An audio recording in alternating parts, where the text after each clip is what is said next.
እንኳን ወደ ዕለታዊ የጥልቅ ዳሰሳ ዝግጅታችን በሰላም መጣችሁ።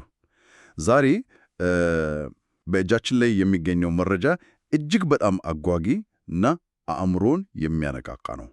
አዎ፣ ዛሬ የምንመለከተው ዊሊያም ሌን ክሬግ ካዘጋጀው አሳማኝ እምነት ከተሰኘው ታዋቂ መጽሐፍ ላይ የተወሰደ ነው። ልክ ነሽ። በተለይም በመጽሐፉ ውስጥ እግዚአብሔር በሌለበት የሕይወት ትርጉም አልባነት በሚለው ሰፊ ርዕስ ስር ያለውን ነው የምናየው።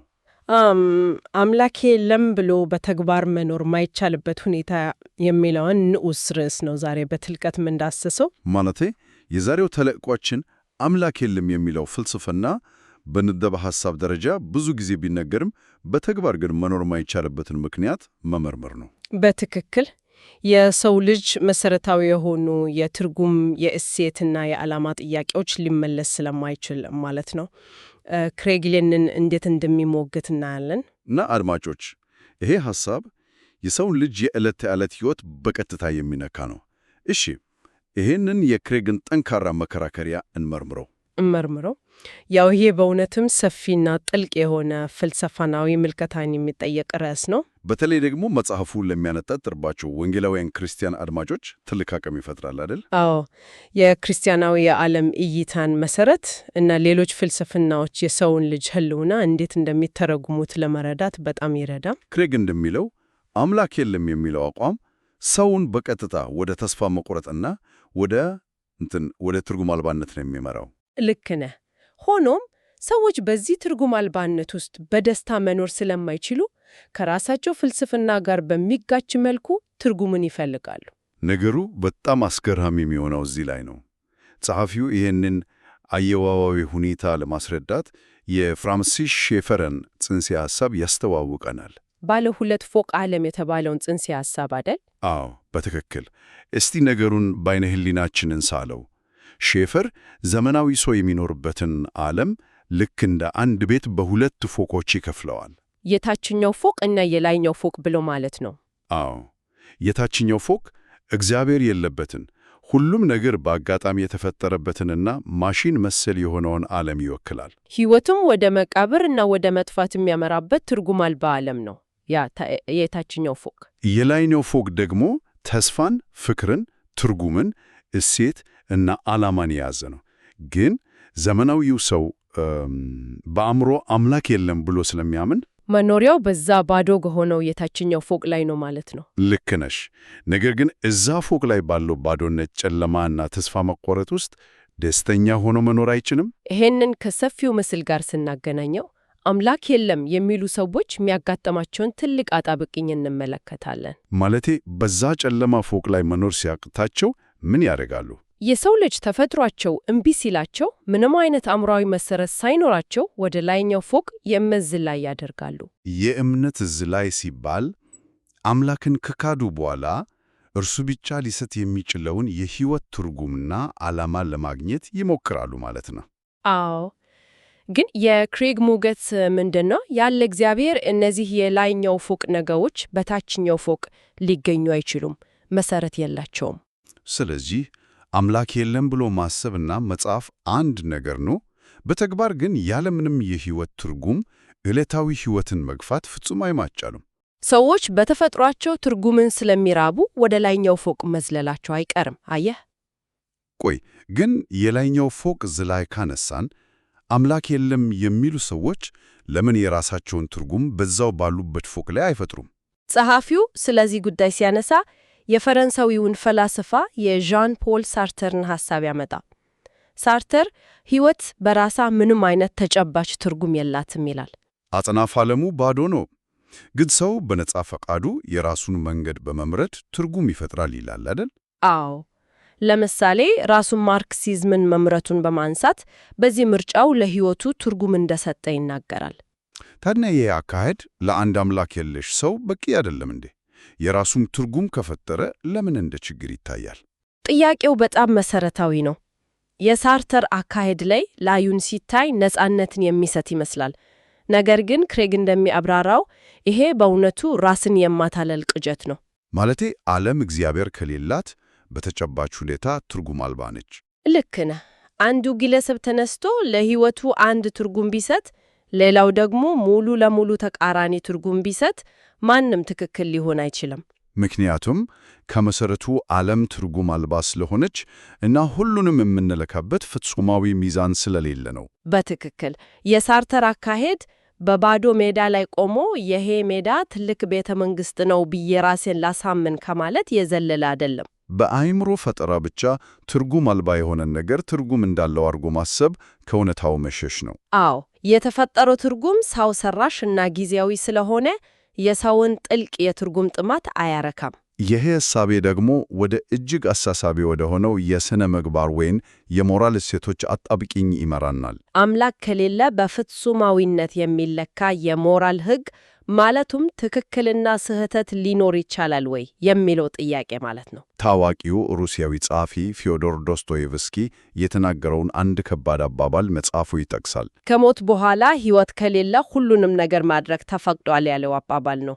በጣም ያስደነግጥ አባባል ነው። ምክንያቱም የሥነ ምግባር የመጨረሻ ተጠያቂነት እና ፈጣሪ ከሌለ የሰው ልጅ የፈለገውን ቢያደርግ የሚከለክለው የለም። ይሄ ድርጊት ፍጹም ስህተት ነው ብሎ የሚፈርድበት የሞራል መሰረት አይኖርም ማለት ነው። ይህንን ነጥብ ይበልጥ ግልጽ ለማድረግ ክሬግ የሪቻርድ ዶኪንስን ፍልስፍና እንደ ምሳሌ ያነሳል አይደል? አዎ፣ ዶኪንስ አምላክ የለም በሚለው ጠንካራ አቋሙ ይታወቃል። በእርሱ እይታ የሰው ልጅ ማለት ዝም ብሎ የዘረመል ወይም የዲኤንኤ ማስተላለፊያ ማሽን ነው። በዚህ የተፈጥሮ የዝግመተ ለውጥ ሂደት ውስጥ ደግሞ ዓላማ፣ ክፋትም ሆነ በጎነት የሚባል ነገር የለም ይላል። ሁሉም ነገር ዝም ብሎ የሚሆን ክስተት ነው የሚለው። ነገር ግን ክሬግ እዚህ ላይ ትልቅ ተቃርኖ ያሳየናል። ዶኪንስ ራሱ ይሄንን የራሱን ፍልስፍና በተግባር መኖር ተስኖታል። ያንን የዶኪንስን ተቃርኖ ማየት በእውነት ይገርማል። የሰው ልጅ ማሽን ነው እያለ በሌላ በኩል ደግሞ ስለ ሞራል እና ማህበራዊ ፍትህ አጥብቆ ይከራከራል። ይባስ ብሎም የራሱን 10 ትእዛዛት እስከ መውጣትና በሌሎች ሰዎች ድርጊት ላይ የሞራል ፍርድ እስከ መስጠት ደርሷል። አዎ፣ የተወሰኑ ማህበራዊ ድርጊቶችና የሃይማኖት ትምህርቶችን ክፉ ብሎ ያወግዛል። ግን ቆይ የሰው ልጅ ዝም ብሎ ዲኤንኤ አስተላላፊ ማሽን ከሆነ ክፉ ወይም ደግ የሚባል የሞራል መለኪያ ከየት ሊመጣ ይችላል? ማሽን ክፉ ሊሆን አይችልም። ማሽን ብቻ ነው። ይሄ የሚያሳየው ዶኪንስ እንኳን የሞራል እሴት በሌለበት ዓለም መኖር እንዳልቻለ ነው። ልክ ነሽ። ይሄ አምላክ የለም የሚለው አቋም በተግባር ሲተረጎም ምን ያህል አሰቃቂ ሊሆን እንደሚችል የሚያሳይ ሌላ ታሪክም አለ። የሪቻርድ ውርምብራንድን ታሪክ ነው አይደለም የምታነሳው? አዎ፣ የእሱን ታሪክ። ኮሚኒስት በነበረችው ሮማንያ ውስጥ ውርምብራንድ እጅግ ጨለማ በሆነ እስር ቤት ውስጥ ታስሮ ነበር። አሳጆቹ የሰውነት ክፍሎቹን ሲያሰቃዩ ፊቱ ላይ የሳቁ የሚነግሩት አሳጃቂ አመክንዮ ነበራቸው። አምላክም ሆነ ገሃነም የለም ይሉታል። ስለዚህ ከሞት በኋላ ተጠያቂነት የለም። በዚህም ምክንያት በልባችን ያለውን ክፋት ሁሉ ያለ ምንም ገደብ አንተ ላይ ማድረግ እንችላለን፣ ማንም የሚከለክለን የለም ብለውት ነበር። ይሄ ታሪክ በእውነት አሳዛኝና ዘግናኝ ነው። የሞራል መሰረት ሲናድ የሚፈጠረውን ቀውስ ቁልጭ አድርጎ ያሳያል። ክሬግ ይህንን ታሪክ የሚያመጣው አምላክ የለም የሚለው አቋም እስከ መጨረሻው ከተካሄደበት የሞራል መለኪያ ሙሉ በሙሉ እንደሚጠፋ ለማሳየት ነው። በሌላው በኩል ደግሞ አምላክ በሌለበት ዓለም ውስጥ በጎነትስ እና ጀግንነትስ እንዴት ሊታይ ይችላል የሚለው ሌላው አነጋጋሪ ጉዳይ ነው። መጽሐፉ አንድ ተቃራኒ ሆነ ግን ደግሞ የሰውን አእምሮ የሚፈታትን ምሳሌ ያቀርባል። በበረዶ ውሃ ውስጥ የወደቁ ሰዎችን ታሪክ። አዎ፣ አንድ ሰው በበረዶ ውሃ ውስጥ ወድቀው የነበሩ ሰዎችን ለማዳን የራሱን የነፍስ አድን ገመድ ሰጥቶ መሞቱን የሚገልጽ ታሪክ ነው። አምላክ የለም በሚለው እና የዝግመተ ለውጥ ሕግ ብቻ በሚገዛው ፍልስፍና ይህ ሰው ሞኝ ነው ሊባል የሚገባው። ምክንያቱም የራሱን ሕልውና እና ዲኤንኤ ማስተላለፍ አላስቀደምም። በተፈጥሮ ምርጫ ሕግ ራስን ማዳን ቅድሚያ ሊሰጠው ይገባልና። ሆኖም ማናችንም ብንሆን ይህንን ሰው ሞኝ አንለውም። የሰው ልጅ ተፈጥሮ ይህንን መስዋዕትነት ያደንቃል፣ እንደ ትልቅ ጀግንነትም ይቆጥረው። አምላክ በሌለበት ዓለም ግን ይህ የእኛ አድናቆት ምንም አይነት መሰረት የለውም። ይሄ ለአድማጮቻችን በተለይ የክርስትና እምነት ተከታታዮች ለሆኑት ትልቅ ግንዛቤን የሚሰጥ ነጥብ ነው። ዝግመተ ለውጥ ሂደት ሕልውናን ማስቀጠል እንጂ ለሌሎች መሞትን አያስተምርም። ስለዚህ ያ ሰው የከፈለው መስዋዕትነት የሰው ልጅ ከማሽንነት በላይ መሆኑን ያሳያል። ያ አስደናቂ ትንታኔ ነው። ከትርጉምና ከሞራል እሴት ቀጥሎ አሁን ደግሞ ወደ ወሳኙ ነጥብ ማለትም ወደ ዓላማ ጉዳይ እንለፍ። ሞት የሁሉ ነገር መጨረሻ በሆነበት ዓለም እውነተኛ ዓላማ ሊኖር አይችልም ይላል ክሬግ። ግን የሚያስገርመው ነገር ታዋቂ ሳይንቲስቶች ዓላማ የለሽ በሆነ ሂደት ውስጥ ቃላትን ሲጠቀሙ ልክ ዓላማ እንዳለ አድርገው ነው። አዎ፣ እንደ ተፈጥሮ እና ኮስሞስ ያሉትን ቃላት በትልቅ ፊደል እየጻፉ ልክ ውሳኔ እንደሚሰጥ አካል ይጠቀሙባቸዋል። ስቲቨን ዋይንበርግ የተባለው ታዋቂ የፊዚክስ ሊቅ የሳይንስ ምርምር የሰው ልጅን የአሳዛኝ ትዕይንት ጸጋ ይሰጠዋል ይላል። ዳንኤል ዴኔት የተባለው ፈላሰፋ ደግሞ ስለ አጽናፈ ዓለም ፊልም መጨረሻ ላይ የሰውን አጭር ሕይወት አንስቶ ዕድላችንን ማበላሸት የለብንም ይላል። ማይክል ሩዝ የተባለው ሌላው ፈላሰፋ እንኳን በሙያው ስኬታማ መሆን እንደሚፈልግ እና ወደፊት ተፎካካሪ መሆን እችል ነበር ብሎ መቆጨት እንደማይፈልግ በመጽሐፉ ተጠቅሷል። እነዚህ የሳይንስ ሰዎች ለምን እንዲህ አይነት ቃላትን ይጠቀማሉ ብለን ከጠየቅን የክሬግ ነጥብ የቃላትና የእምነትን ተቃራኒ ማሳየት ነው። ማለቴ እነዚህ አባባሎች ማበላሸት ወይም ተፎካካሪ መሆን የሚሉት እግዚአብሔር በሌለበት ዓለም ምንም ትርጉም አይሰጡም። የሰው ልጅ ዝም ብሎ በአጋጣሚ የተፈጠረ የአተሙ ስብስብ ከሆነ እንዴት ነው ሕይወቱ አሳዛኝ የሚሆነው?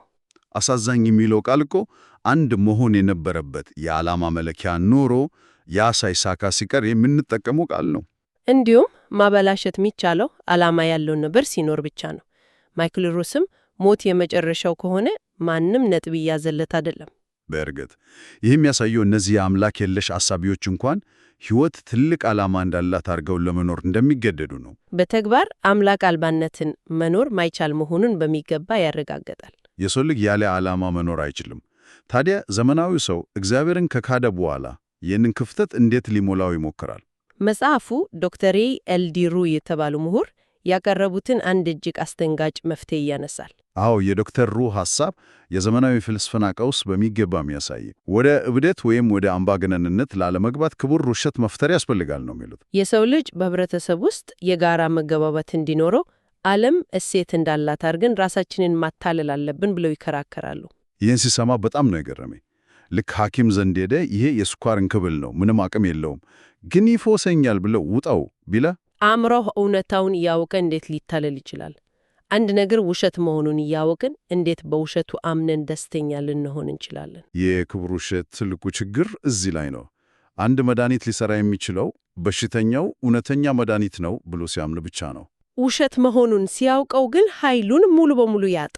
ክሬግ እንደሚያስረዳው ትርጉም አለው ብለን ራሳችንን እናታልል፣ አእምሮአችን ይህንን ጨዋታ ለረጅም ጊዜ አይቀበለውም። እውነት አለመሆኑን ያውቅን በእውነተነቱ ላይ ተመርኩዘን ሕይወታችንን ልንገነባ አንችልም። ስለዚህ የዶክተሩ መፍትሄ አይሰራም። በትክክል አምላክ የሌለበት ዓለም የቱንም ያህል በውሸት ቢሸፈን በመጨረሻ ወደ ባዶነት መምራቱ አይቀርም። ታዲያ ክሬግ ይህንን ሁሉ ካነሳ በኋላ በመጽሐፉ ያቀረበው መፍትሄ ምንድን ነው? እዚህ ላይ ነው የክርስትና አማራጭ ጎልቶ የሚወጣው። ክርስትና እግዚአብሔር እና ከሞት በኋላ ያለ ሕይወት በርግጥ እንዳሉ ያስተምራል።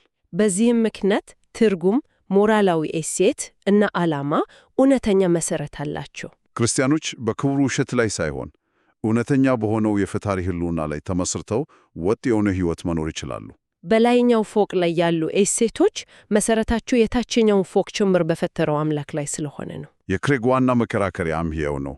አምላክ የለም የሚለው አቋም የሰው ልጅን የሚያስቀጥልበትን እሴት በፍጹም ሊሰጠው አይችልም። የክርስትና የዓለም እይታ ለዚህ ጥያቄ ወጥ የሆነ እና እውነተኛ ምላሽ ያቀርባል።